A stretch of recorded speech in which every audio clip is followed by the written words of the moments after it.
बीड जिल्ह्यात आणखी एका सरपंचाचा मृत्यू झाल्यानं एकच खळबळ उडाली आहे। बीड जिल्ह्यातील परळी तालुक्यात सरपंच अभिमन्यू क्षीरसागर यांचा मृत्यू झालाय। बीड जिल्ह्यातील केश तालुक्यातील सरपंच संतोष देशमुख यांच्या हत्ये प्रकरणामुळे बीड आणि परळीची राज्यभरात जोरदार चर्चा सुरू आहे। अनेक आरोप प्रत्यारोप सुरू आहेत। हे प्रकरण गाजत असतानाच पुन्हा बीड जिल्ह्यातील परळीमध्ये सरपंच अभिमन्यू क्षीरसागर यांचा मृत्यू झाल्यानं बीड जिल्हा पुन्हा एकदा चर्चेत आलाय। बीड जिल्ह्यातील परळीमध्ये एका टिप्परनं सरपंचाला उडवल्याची घटना समोर आली आहे आणि या अपघातात सरपंच क्षीरसागर यांचा जागीच मृत्यू झालाय। मात्र तर या घटनेतील टिप्पर चालक फरार झाल्याची माहिती मिळतेय।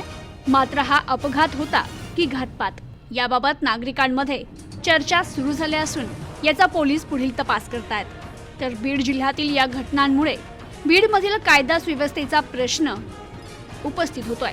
Bureau report, news today 24, Beed.